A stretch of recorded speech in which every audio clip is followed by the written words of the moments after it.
My current main character in Project Diablo 2 got a big life buff, that is the shapeshifting druid, and today I'm going to be showcasing my Fury Druid.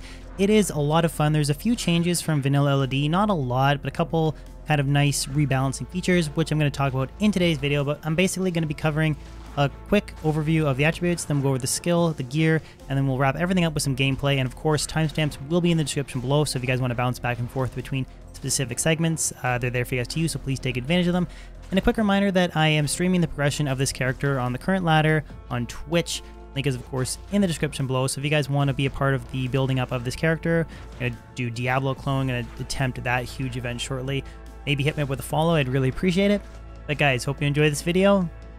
Let's jump in. You're too late.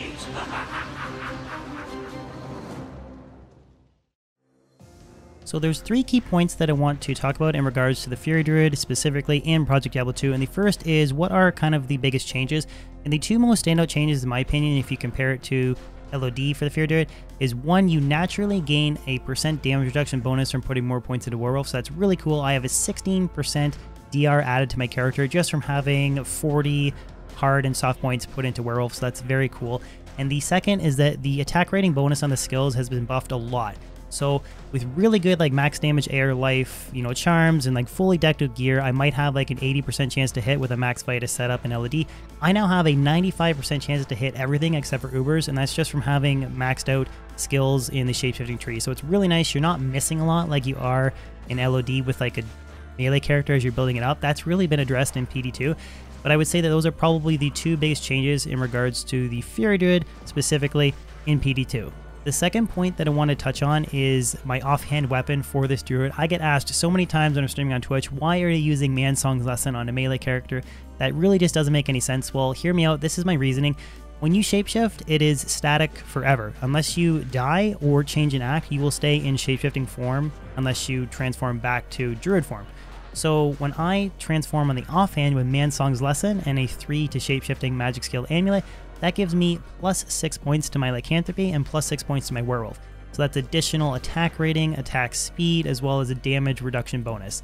So because of the sort of rebalancing of CTA, that's not really the typical offhand anymore in PD2, and that's why I went the road of Mansong's Lesson with that amulet, because again, I do get that big, juicy +9 to shapeshifting skill bonus. And the third and final point that I want to touch on is the big life buff that the Shapeshifting Druid just got in the most recent patch.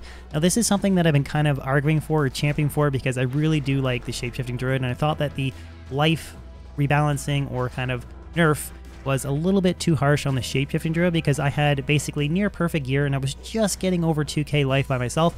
Now that's completely fine for solo play, but when you are in like an 8-man group, it's just tough because casters kind of sit back and, you know, drop blizzards or drop hydras or whatever they're doing. They're not really kind of base tanking stuff. So players 8 difficulty having like maybe possibly like 2.5k life with Battle Orders, I don't think it was enough for group gameplay.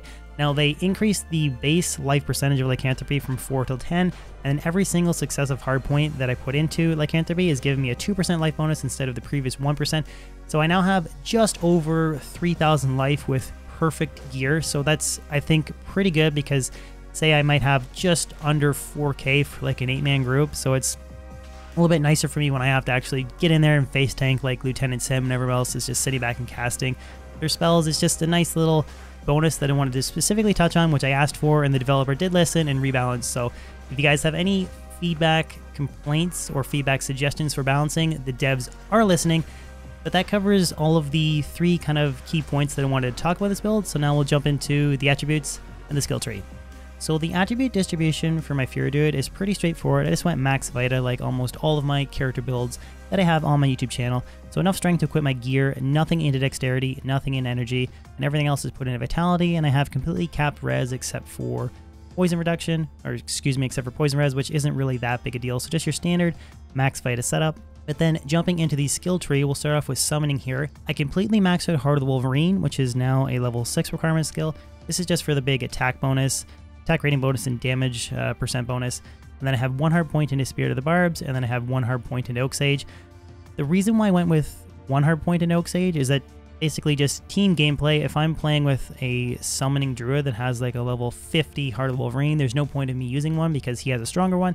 So I just have this as kind of a supplemental group support if they need a little bit more life. I mean, it's only an extra 125 life at level 7, so it's not really the biggest bonus, but that's just the reason why I have one into Oak Sage. Elemental, I have absolutely nothing into this tree. There's no point, at least for a standard Fury Druid there isn't.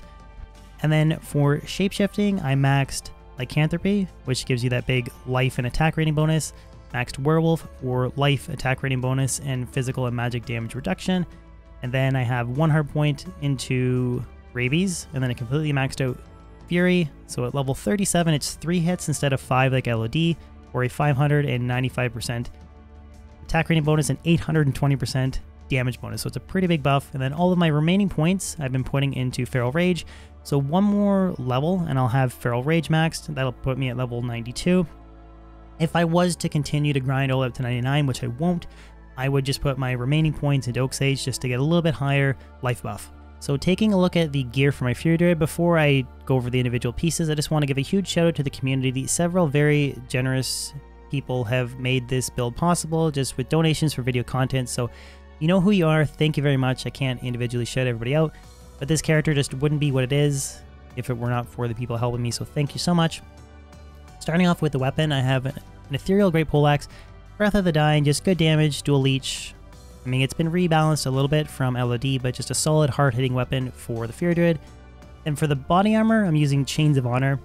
This might seem really weird, but the fact that Fortitude only has 200 ED, 200 enhanced defense, and then res, and the plus life bonus, it doesn't have the 300 ED anymore or the Shiver armor proc, makes me think that Chains of Honor is arguably a better body armor for a melee character. I mean, all the stats like ED, 2 skills, life don't hit, strength, res, phys damage reduction.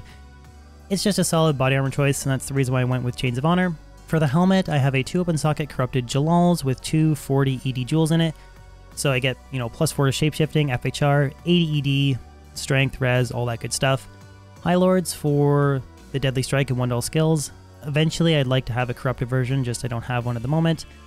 Then I have a Replenish Life Corrupted Gore Riders for more Deadly Strike and Crushing Blow. Again, we would like a better corruption, but for now, that's all that I have. A 10 Strength Corrupted Ravenfrost, a 4% Fizz damage reduction T-Gods, as well as plain Drax Gloves, so I would like to get a corrupted pair in the future. And then I have this really, really nice donated Corrupted Blood Ring that is minimum damage, attack rating, dual leech. It rolled 6 attributes, as well as having life and cold res, so just a really solid melee ring. And then of course on the offhand, I have Mansong's Lesson for +6 to skills. We talked about why that is my offhand weapon in the intro. And then I pair that here with this 3 to shapeshifting skills amulet for, again, +9 to Werewolf and Lycanthropy. My inventory is a full set here of shapeshifting plus life skillers. Now, there's the argument for using max damage, attack rating, plus life GCs, but the reason why I went with these shapeshifting plus lifers is they're giving me bonuses to Lycanthropy, Werewolf, and Fury, so I do get the damage, attack rating bonus, as well as Fizz damage reduction, and a lot of plus life. So just went with shapeshifting plus life skillers, and also because there's not a lot of shapeshifting druids on the ladder currently, so these aren't really like sought after grand charms, but I mean, they're all like almost 30 to plus life, with a couple here that are 21, 25 to life. And then I have varying plus life res small charms. This is just to make sure that I have my res completely capped with 2 FHR charms here. So the 10 FHR plus the 30 on Jalals helps me get that 39 FHR breakpoint. Then of course I have my Druid Torch here. Near perfect Druid Torch, 58 to vitality, 19 energy, 19 to all res, and perfect 8 to light radius. Not that that really even matters. I still don't have an anti-charm yet. Trying to hunt down a Spirit Keeper, as well as a few other kind of additional gear pieces, and then I will attempt declone, especially with this life buff. I do think it might be possible now, but that is basically all of the Druid's Gear, as well as the inventory. The last little piece here to cover before I jump into some example gameplay is my Mercenary setup. So I really like this Mercenary. I'm not using an Act 5 Merc for that Might Aura. I know a lot of people are going to question why, but I think that with the particular weapon that I'm using, this is a better combo to go with the Act 2 Mercenary.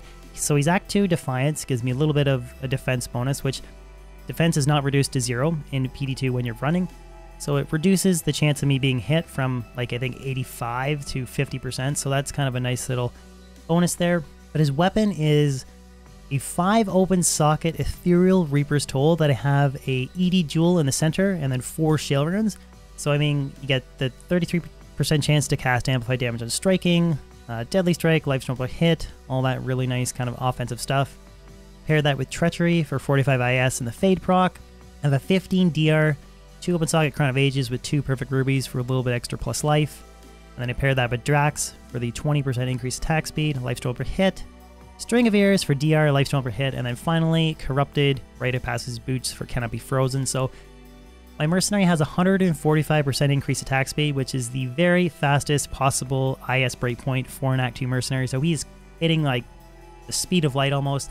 Not really, that's a horrible example to use, but he is proccing very, very quickly and just constantly having amp damage. So it's just really helps boost my damage. I was previously using an Act 5 Mercenary with Gavel of Pain. It only had a 15% chance to cast amp damage versus 33% on this Act 2 Mercenary, and then just he attacks like I think 5 attacks per 2 seconds or something. So basically amp damage is always on, and you guys will see that in example gameplay.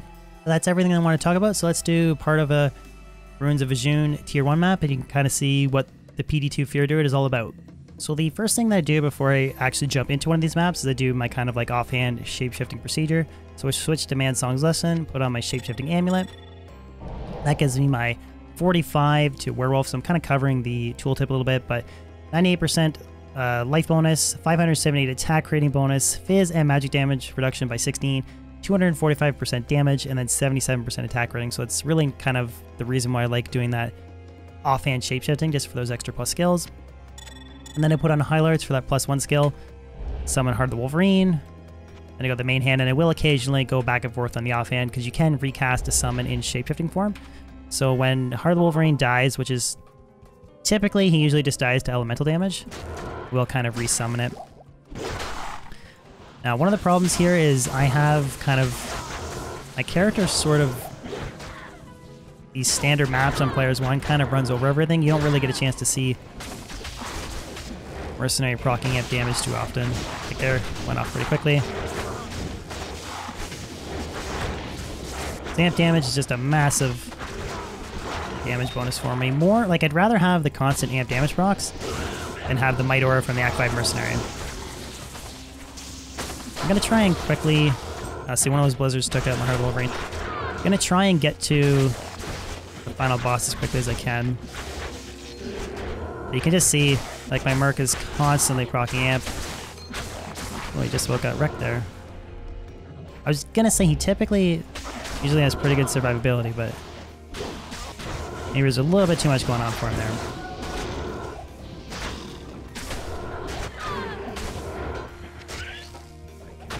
And I think the big guy's in here. Kinda just go back to town and remove amp off me. Because I don't know why, but I find with the shapeshifting druid that this is probably the hardest boss for me. Like harder than Belial, Lieutenant Sin, and I think it's just because of the ability to not leech and the archers. Not kind of quite sure. Oh, awesome Merc. Okay, we'll go back and get the Mercenary. Yeah, for whatever reason, I'm not sure why. Like, these archers just hit me so hard in shapeshifting. Like, I can face tank Lieutenant Sin and Belial on Players 1, no problem. But these guys always give me a lot of headache.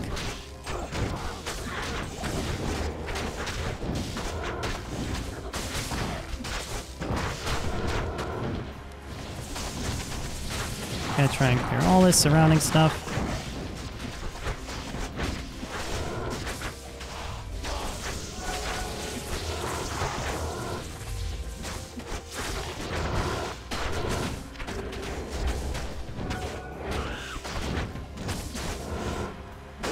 Oh, look at all. In the most recent patch update, they did a big buff to the percentage of champion and boss backs in the surrounding areas. And look, you can just see I'm just completely surrounded by them. Okay. So now we'll do the final boss. Carvaroscu the Cartographer. And we got another map. Let's just identify the map. Oh, it just looks like it's a standard one. Oh, no, never mind. There we go. Okay, so not a really crazy map. I do have some better ones in my stash. Like that's a kind of a cool map. Experience and monster density. You can also get +% magic finds. So a really cool way to kind of add varying roles in some of the endgame content in PD2. Well guys, there you have it. That wraps up today's video. Hopefully you guys enjoyed it. Feel free to let me know in the comment section below if there's anything that you guys would change gear-wise for the character. I'm kind of close to being perfectly geared. I mean, there's a few things I can improve on, like Fortitude for the Mercenary, maybe 5 Omerins in the Ethereal Reaper's Toll, something crazy like that. But I do read a lot of these comments, so any feedback is welcome. And as always, if you guys could throw a like on this video, share it, and even consider subscribing if you're new to my channel. I post new weekly content on YouTube, and I stream twice a week on Twitch. So a follow on Twitch and a sub on YouTube would be amazing. Other than that, guys, hope you have a fan-frickin-tastic day, and I'll catch you on my next video or live stream. Peace out.